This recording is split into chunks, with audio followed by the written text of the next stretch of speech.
En el año de 1982, se estrenó en las salas de cine mexicanas una película de terror llamada El Ente. Fue todo un suceso. Si bien había habido otras películas mucho más espectaculares como El Exorcista, Poltergeist, incluso La Maldición de Amityville, esta, en particular, reflejaba un terror diferente, una agresión de un incubo. La película como tal tenía a Barbara Hershey, que se veía muy bien en la película, era una chica muy atractiva en aquel momento, un grupo de actores y directores muy eficiente que lograron atrapar al público, con una historia basada en hechos reales. Ya sabe usted que no siempre cuando se dice basada en hechos reales, significa que la película tenga siquiera algún parecido con algún suceso verídico.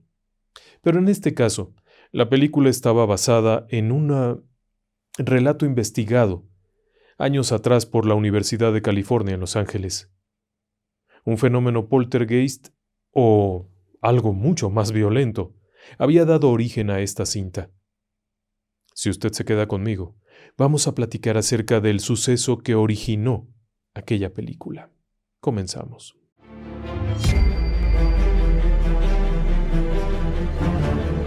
Relatos del lado oscuro. Fantasmas. Seres extraños.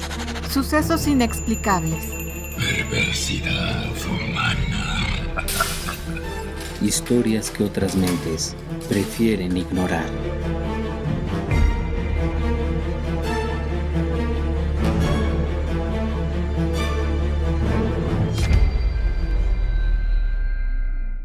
En agosto de 1974, dos amigos van a una librería. Están allí platicando en una de las mesas. Simplemente fueron a buscar algunos libros.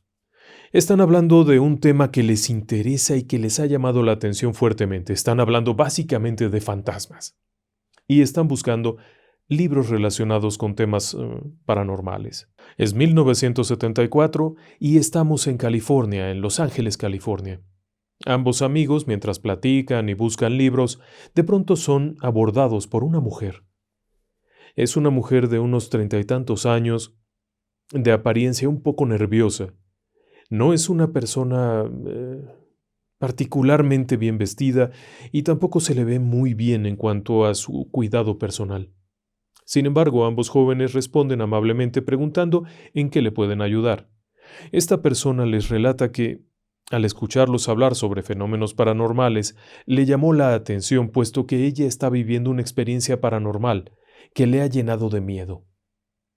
Ambos sujetos prestan oído a lo que esta mujer pueda decir, ya que ambos pertenecen a una institución educativa, la Universidad de California en Los Ángeles, particularmente al Departamento de Neuropsiquiatría, y específicamente son asistentes del Laboratorio de Parapsicología de la UCLA. En aquellos años, la Universidad de California en Los Ángeles había prestado particular atención a la investigación parapsicológica, y eso estaba a cargo de la doctora Thelma Moss. Thelma, como también se le conoce, había sido actriz, había sido cantante, había sido una persona que escribía guiones para películas, pero tras una serie de sucesos extraños en su propia vida y la muerte de su esposo, la doctora Moss se interesó por el tema de la psicología, estudiando una licenciatura en psicología, posteriormente una maestría y después un doctorado en este terreno de investigación, lo que la llevó finalmente a ser parte de la Universidad de California en Los Ángeles y muy puntualmente a ser la encargada de abrir, fundar, crear y desarrollar el laboratorio de parapsicología. Si bien, el objetivo de aquel laboratorio no era cazar fantasmas, sino investigar la relación de la mente humana con la materia, y específicamente ciertos fenómenos como por ejemplo la psicoquinesis, la telepatía, la precognición y todos estos fenómenos extraños que, en aquel momento, se creía ocurrían a partir de la mente humana y no tanto de fantasmas. El trabajo de estos jóvenes era particularmente interesante y si bien no eran cazafantasmas, investigaban la posibilidad de que estos fenómenos descritos como presencias paranormales fueran más bien algo creado por la propia mente humana. No se confunda. No creían que fueran alucinaciones, sino los efectos del poder de la mente humana sobre la materia en diferentes formas. Así que para ellos escuchar aquello de viva voz de una persona que lo estaba sufriendo resultó interesante.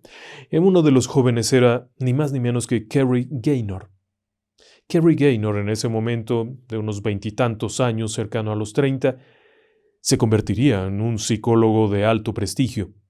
Como hipnoterapeuta, desarrollaría el famoso método Gaynor para contrarrestar adicciones. Es decir, que no hablamos de un aficionado que anda por ahí con una camarita a mitad de la noche buscando fantasmas en una casa vieja. Hablamos de una persona con una carrera académica. Cuando llega a la oficina, después de haber hablado con aquella mujer a la que le ha compartido el teléfono, y mientras se encuentra describiendo aquella plática a sus compañeros de laboratorio, salta a la vista que es un caso interesante. Un colega de Kerry Gaynor es el doctor Barry Taff, un neuropsiquiatra, una persona con una preparación extraña porque además también tenía una preparación en una especie de bioingeniería. Y era un hombre con unas cartas impresionantes. Ahora mismo estaba en ese 1974 trabajando como parte del laboratorio de parapsicología. A él lo que le interesaba particularmente era conocer esa relación de la mente humana hacia lo demás, la percepción extrasensorial, por ejemplo, la psicoquinesis, la telepatía, la precognición y muchos de estos fenómenos que durante años fueron tildados de misterios sobrenaturales. A él le parecía que tenían una relación directa con el poder de la mente. Y no era un hombre supersticioso, por supuesto que no. Barry Taff era un doctor que había dedicado muchos años a estudiar. Y ahora mismo, al escuchar la narración acerca de aquella mujer, no le parecía que fuera un gran caso. De hecho, unos días después reciben la llamada telefónica. A la mujer se le dio el sobrenombre de Doris. En un principio era Doris D., simplemente para tener un expediente con el nombre clasificado. Conforme reciben aquella llamada, fijan un día para una reunión. La reunión será en su propia casa. Parte del estudio que realizan estos dos investigadores es conocer el entorno en donde desarrollan su vida las personas que aseguran haber sido testigos de algo sobrenatural. La reunión se programó para el 22 de agosto de 1974. Y esta mujer vivía en un sitio conocido como Braddock Road, en Culver City. Cuando llegan allá, ambos investigadores, Taff y Gaynor, se encuentran con una casa en fatales condiciones. Es una casa diminuta, además. Contrario al resto de las viviendas de la zona de Culver City, que es parte de Los Ángeles, esta era una casa muy pequeña. Desde el exterior se le podía ver un tanto descuidada. Era evidentemente una casa vieja, descuidada. En el exterior, conforme se acercan a la puerta, pueden observar que hay algo de basura y un notorio descuido en cuanto al jardín y al cuidado del exterior. Pero cuando entran a la casa, aquello revela una situación de vida desastrosa. La casa está ocupada por esta mujer, no hay un marido, pero hay 4 hijos. 3 varones y una niña. La niña tiene 6 años y después los varones van siguiendo, 10, 13 y 16 años. Al pasar, solamente entrar a la vivienda se puede percibir un olor notorio a basura. Es decir, que esta casa no está limpia. Apenas asomarse un poco por aquí y un poco por allá se pueden observar numerosos trastes apilados, cubiertos, platos, alguna cazuela, en el fregadero de la cocina. Evidentemente nadie los ha lavado. Pero además tampoco nadie ha sacado la basura. Se puede observar que hay basura apilada por aquí y por allá, hay cosas en desorden y hay una convivencia muy desagradable. La relación madre e hijos a primeras luces no es sana. Y la psicodinámica de esta casa tampoco se antoja como muy sana. Hay una vibra pesada entre ellos. Ambos investigadores toman asiento en una sala un tanto desvencijada. A simple vista, le puedo decir que esta casa no era un lugar ideal para vivir, y esta familia no era una familia plenamente integrada.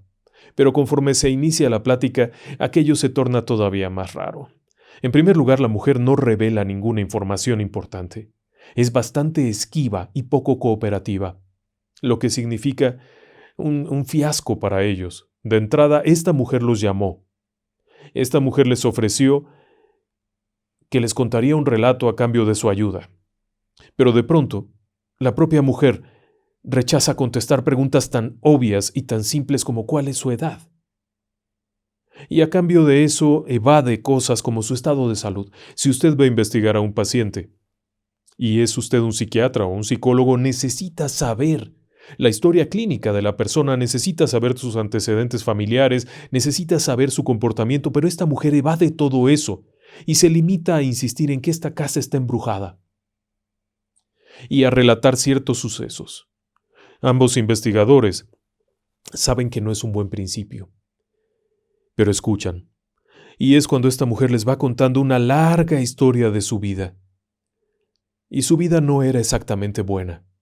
A eso de los 15 o 16 años sale de su casa, de la casa de los padres, envuelta en una serie de problemas personales. Era una chica problemática desde un inicio, una chica rebelde, ruidosa, desobediente, en un ambiente tampoco muy favorable. Lo que pueden detectar los investigadores es que esta joven, cuando sale de casa, comienza a vivir una vida de abuso, en donde ella es abusada, pero también abusa del alcohol, abusa de las drogas, consume marihuana, consume otras drogas, se involucra con tipos nefastos que al final del día terminan dejándola en la calle. Pero además la dejan con hijos. Cada uno de aquellos chicos pertenece a una relación diferente.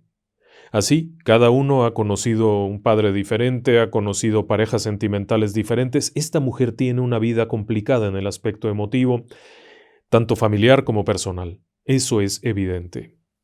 A lo largo de los años, sin embargo, asegura haber dejado todo eso atrás y ahora dedicarse de lleno a trabajar por sus hijos. Asegura también que desde hace mucho tiempo no ha estado involucrada ni en drogas ni en alcohol, lo cual, por cierto, uno de sus hijos aclararía que efectivamente había dejado todo eso atrás y ahora trataba de llevar una vida ordenada. La relación con los hijos era complicada, eso es obvio. Un hijo de 16, ya en una etapa bastante complicada de su propia vida, con una madre que, de pronto, experimenta cosas raras, pero no era la primera vez. Conforme van adentrándose en aquella plática, esta mujer les relata que desde tiempo atrás, siendo joven, había vivido cosas muy extrañas en su vida, experiencias que catalogaría como paranormales. Por supuesto, los detectives paranormales, en este caso estos dos doctores, comienzan a notar observaciones en sus respectivas libretas y no son observaciones positivas. Una persona que experimenta constantemente cosas puede estar viviendo en una situación mental desequilibrada, y más cuando observan que además consumió drogas, alcoholismo, 4 hijos, una casa en desorden. Esta persona necesita atención, pero no paranormal. En fin, sigue contando su vida. Cuando llega al punto aquel de llegar a esta casa, les relata una experiencia extraña. Doris, como le han llamado, para ocultar su verdadera identidad, relata que apenas llegara a la casa, en Culver City, una tarde mientras está ordenando las cosas, alguien toca la puerta. Ella acude, abre la puerta y del otro lado se encuentra una mujer de origen mexicano. Es una mujer de edad avanzada, por lo menos unos 70 años, que se le queda viendo fijamente. Y acto seguido le dice: «Esta casa está maldita, no deberías quedarte aquí. Yo viví en este lugar cuando era joven, cuando esto apenas era una casita. Y esta casa está maldita, te lo digo, sal de aquí ahora mismo. Escapa, salva tu vida». Acto seguido y sin mediar ninguna otra palabra, aquella mujer da la vuelta y comienza a caminar alejándose. Doris, que ha quedado en shock por aquel relato, cuando intenta verla ya no la encuentra. No es que haya desaparecido, no puede asegurar que haya desaparecido, simplemente cuando ella sale y camina hacia la acera, hacia la banqueta de la calle, ya no la ve por ninguna parte, y nunca más la volvería a ver. Lo que le hizo pensar que quizá no era algo real. La plática siguió, llevaban casi 2 horas de estar en esta entrevista poco atractiva realmente, cuando esta mujer termina por decirles que en esa casa había sido atacada sexualmente por una entidad invisible.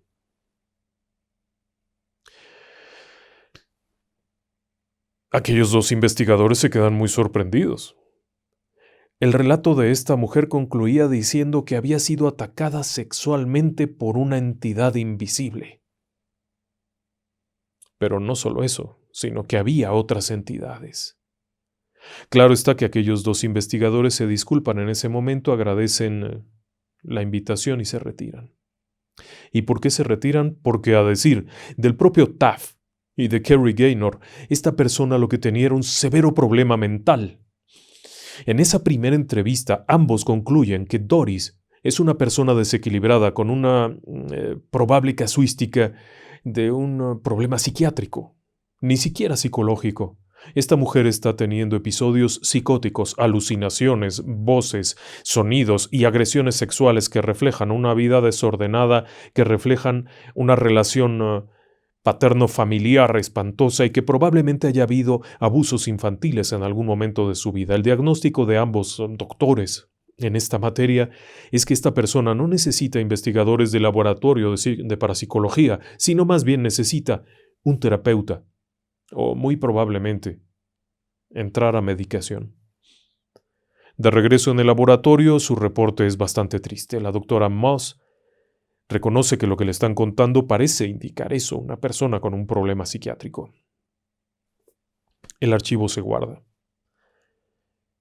Y ambos investigadores, junto con el resto del equipo, siguen buscando otras cosas. El laboratorio de parapsicología en ese momento había comenzado a publicar convocatorias en los periódicos, convocatorias de personas que hubieran vivido fenómenos paranormales, que hubieran tenido experiencias, que tuvieran capacidades extrañas, que quisieran participar en experimentos de telepatía y precognición. Era un momento en el que había un enorme interés por estos temas. De hecho, el propio proyecto Stargate de los Estados Unidos, patrocinado por la CIA, patrocinado por la Agencia Nacional de Defensa y por muchas otras fuerzas interiores de los Estados Unidos de Norteamérica, estaba financiando varios proyectos, y es muy probable que el proyecto del propio laboratorio de la UCLA estuviera financiado por el gobierno. Así es que, independientemente de que los investigadores lo supieran o no, ahí había mucho movimiento. Y este movimiento los distrajo rápidamente. La doctora Moss, al igual que el resto del equipo, se enfocaron en otras tareas que tenían pendientes y prácticamente el caso de Doris quedó guardado en un expediente, en un cajón por allá, a que hiciera algunas telarañas. Pero no fue así. Una semana después, vuelve a llamar la misma señora, Doris, desesperada, ansiosa, sumamente alterada, relatando que, a partir de la visita de aquellos dos investigadores, esto se había convertido en un verdadero mare magnum, y que estaba aterrada, que sus hijos estaban aterrados, y que numerosos testigos habían visto cosas extraordinarias dentro de aquella pequeña vivienda de Culver City. Ambos detectives paranormales, vamos a llamarlos así, Kerry Gaynor y Barry Taft, realmente ya no estaban interesados en este caso, pero acuden nuevamente. Esta vez lo que les relatan ese día, a finales de agosto, principios de septiembre de 1974, es diferente, porque ahora son varias personas las que insisten en que esto es real. Cuando Taft y Gaynor comienzan a platicar con los hijos, descubren que uno de ellos ha sido testigo de cosas extraordinarias, el más pequeño también, todo el mundo ha visto cosas, es más, una persona que está ahí, amiga de la familia, también ha visto cosas, y es cuando comienzan a relatar esto. Desde que llegaron a la casa, notaron que había algo extraño.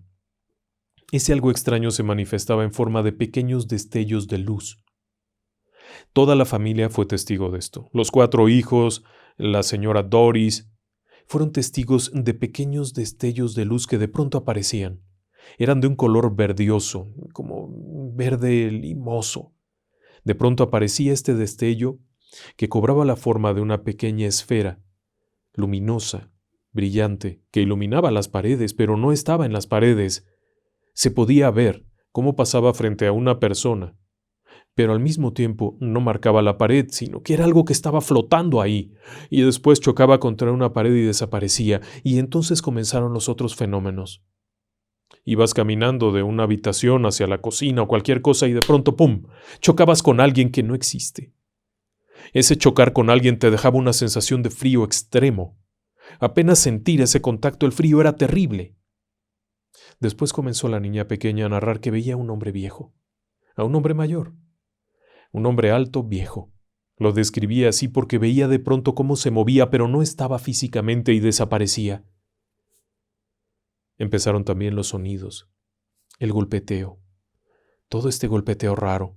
Pensaron que era porque era una casa vieja. Por supuesto, todo el mundo piensa eso inmediatamente. Claro, es una casa vieja, cualquiera lo sabe, excepto que esto tenía lógica, movimiento, se oía como rasgaban de pronto una pared y no pasaba nada, pero después comenzaron a caer los objetos. Estando en la cocina, de pronto algo se abría y te aventaba un objeto.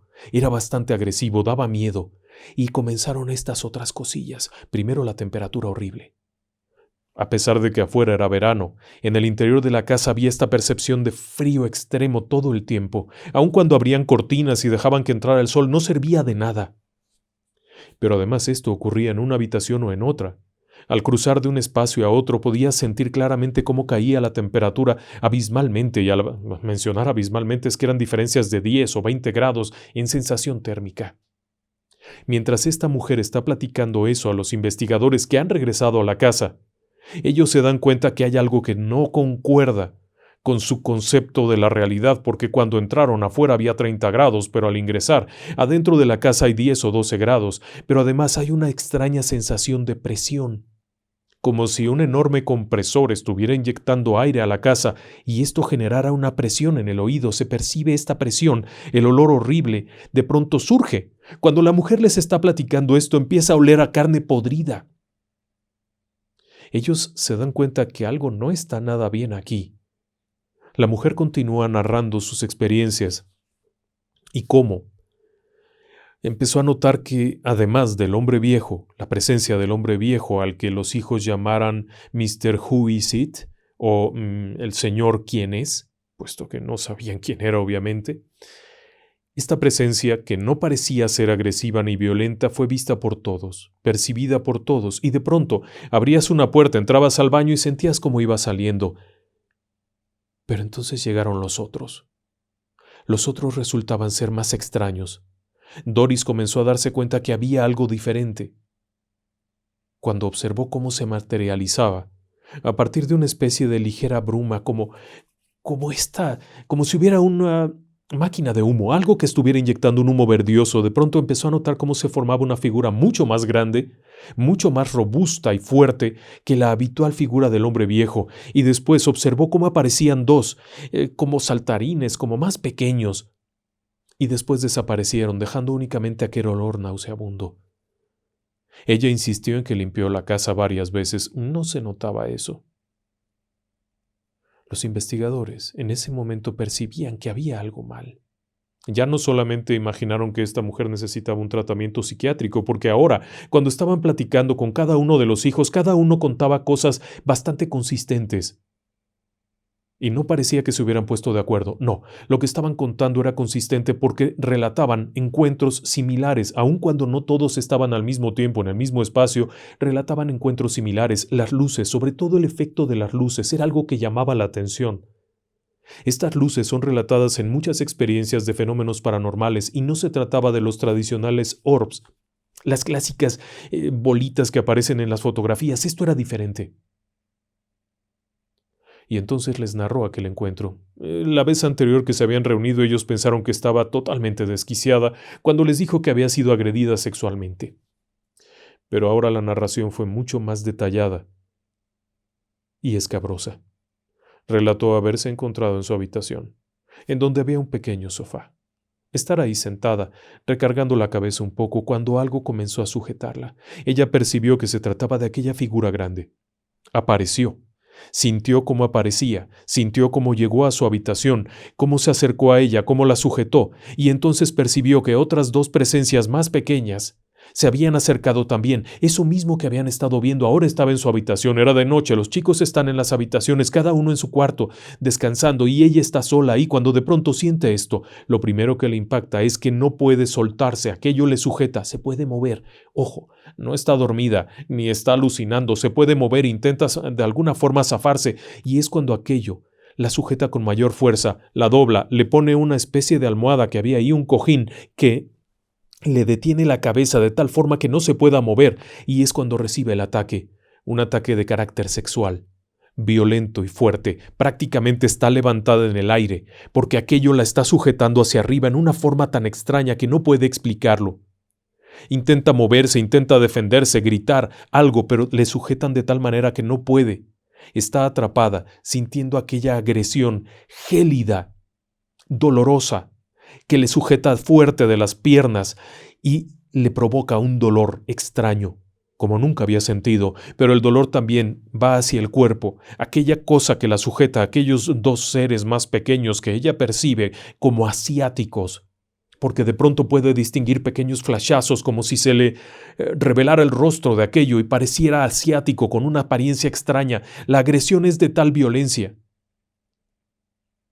que cuando termina tiene moretones por todas partes, rasguñadas, horribles, lesiones. Nadie ha podido ayudarla porque nadie escuchó nada. Ella se imagina que esto se lo ha provocado, comienza a describir momentos psicóticos verdaderamente. Es a partir de ahí que abandona la casa, que ya no la cuida, que ya no limpia. Ahora entienden los investigadores, estos fenómenos fueron tan violentos que terminaron por acabar con su paciencia y con el deseo de vivir aquí. Pero hay otro problema. No puede irse a ninguna parte, no tiene cómo irse. Así es que han decidido quedarse, pero aquello fue agravándose. En los días siguientes también los hijos fueron objeto de agresiones. De pronto aparecieron con arañazos, mordeduras, lesiones extrañas, y ella misma volvió a vivirlo.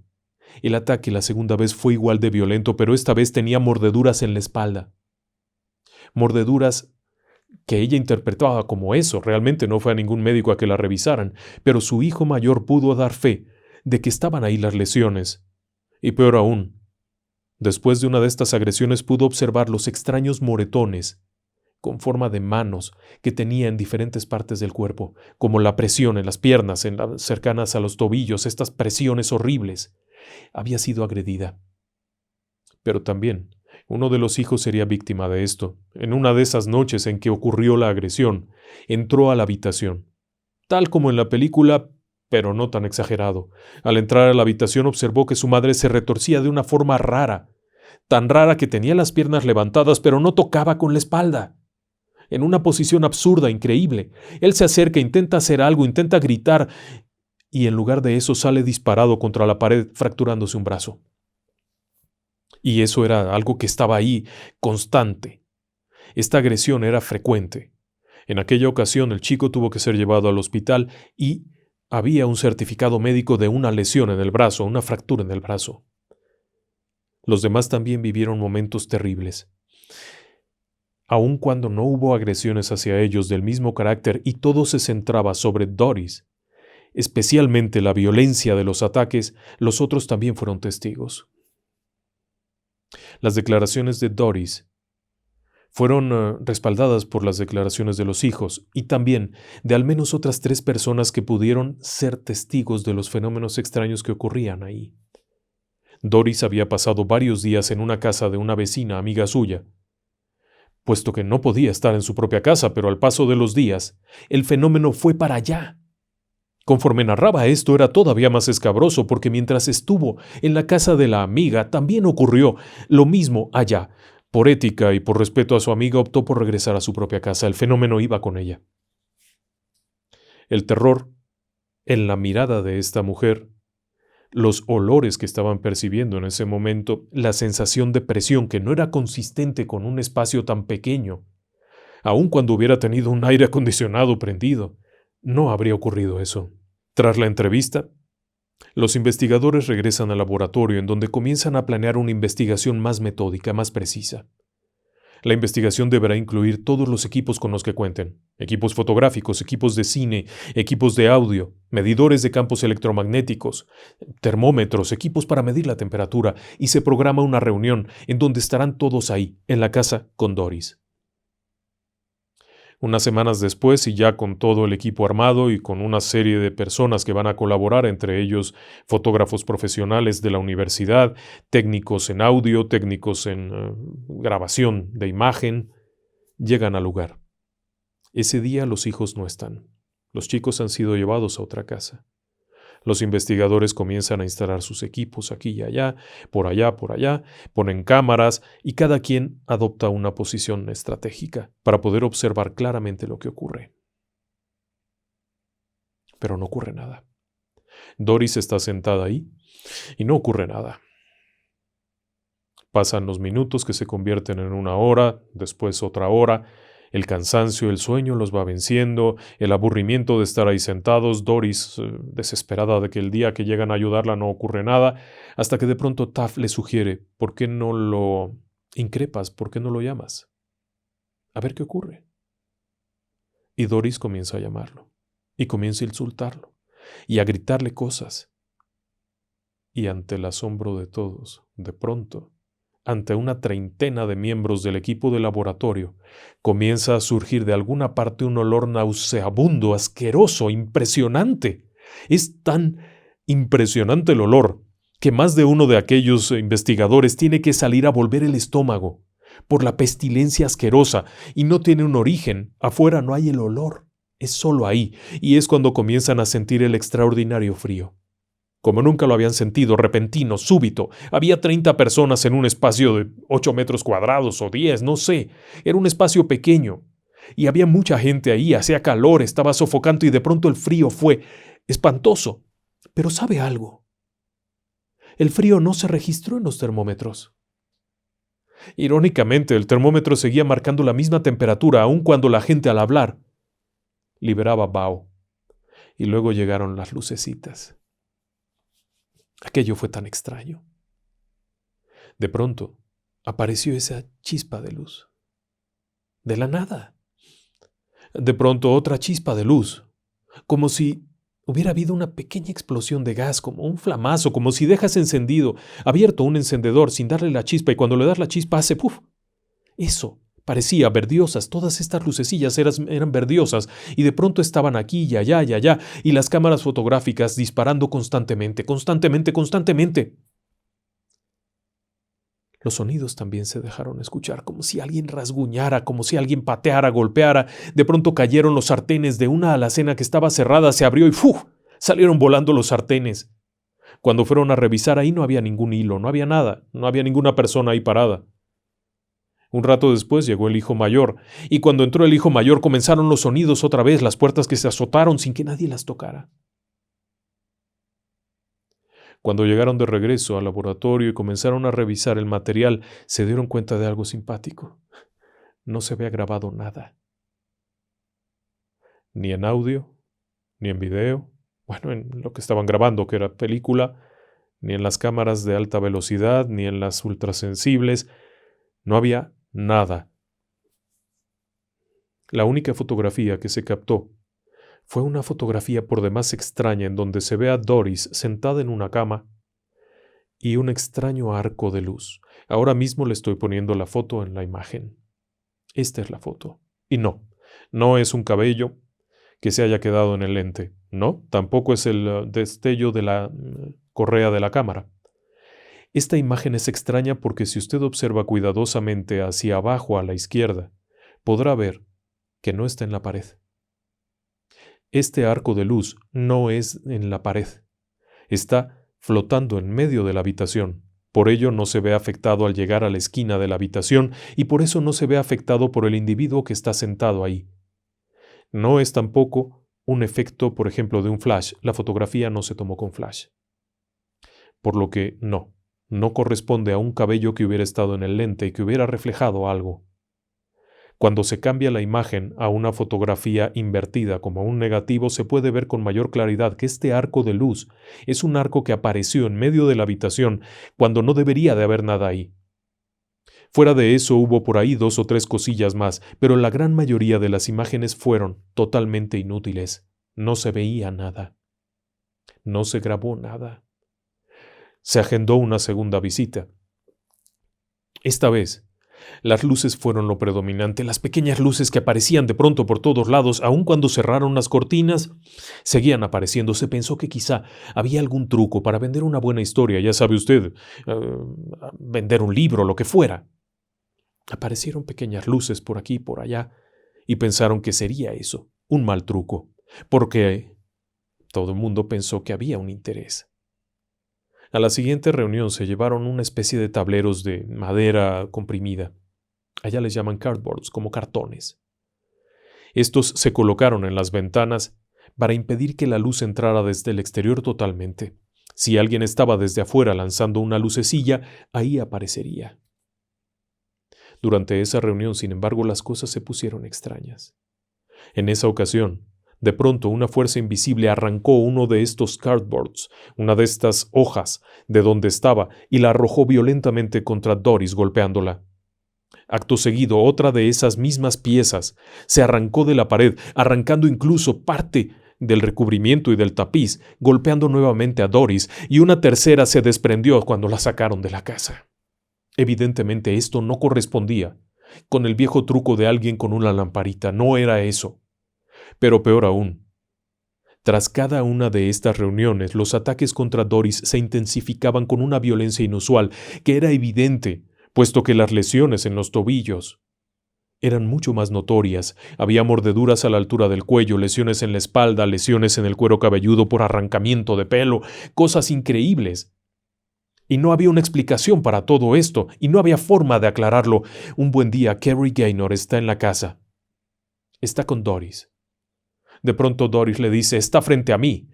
Gaynor, que tiene una cámara instamática de esas que funcionaban liberando la propia foto. En el momento que se tomaba salía la foto. Toma una fotografía. Ella le dice, ahora está del otro lado, toma una fotografía. Ahora está aquí, toma una fotografía. Cada una de las fotos salía totalmente velada. Estas cámaras estaban pensadas a prueba de tontos. Aunque sea grosero decirlo, era algo muy sencillo, solo había un botón y podías tener flash o no. No había mucho que hacer. No tenías muchas opciones. Así es que solo era apretar el botón, pero cada vez que aprieta el botón, a donde dice ella, ahí está, aparece totalmente velada la imagen, totalmente quemada. En un cierto momento, Carrie Gaynor decide tomar una fotografía, cuando Doris asegura que no está la presencia. Con la misma cámara, en las mismas condiciones, exactamente igual y sin flash, aparece ella. Ahora mismo le he mostrado la secuencia conforme el propio Gaynor las presentó en su momento. Cada fotografía que tomaba cuando decía que la entidad estaba frente a ella aparecía velada en su totalidad, pero cuando ya no estuvo en la llamada fotografía de control, ella se ve bastante bien. Aun cuando la foto es un poco oscura, se ve bien. Las rayitas que aparecieron ahí fue por un defecto que le limpiaron ahí al estar manipulándola, pero no fueron de origen. Así que sí había algo aquí, pero al igual que en muchos de los casos paranormales, no había nada que hacer, no había forma de arreglar esto, no había forma de ayudarla. Estos eran parapsicólogos que investigaban la interacción de la mente con la materia. No eran exorcistas. No intentaban expulsar demonios, no sabían qué hacer en estos casos, y por supuesto los fenómenos fueron creciendo hasta el día en el que finalmente, un buen día, agarró sus cosas y se fue. Doris tomó sus maletas, tomó a sus hijos y se fue. No quería saber más. Mantuvo algún contacto con Taft y con Gaynor. Al paso del tiempo fue dando indicios de dónde andaba, pero lo peor de todo fue que el fenómeno fue tras ella. La siguió. Los ataques siguieron. Fueron disminuyendo de intensidad, sí, pero siguieron, hasta el punto en el que un buen día llamó a los investigadores para decirles que estaba embarazada. Un embarazo sobrenatural. Claro está que el diagnóstico médico fue que era un embarazo psicológico, un embarazo mental, porque ahí no había nada. Esta mujer superaba los 40 años y cuando eso ocurrió, evidentemente no era algo real, no era algo físico. Era algo que había ocurrido en su mente o en el fenómeno paranormal que reinaba. Se siguió la pista de Doris. A lo largo de los años, poco a poco se fue difuminando hasta que finalmente le perdieron totalmente la pista. No sería sino hasta años después que tendrían conocimiento de que Doris había muerto prematuramente. Hay quienes aseguran que murió en el 99.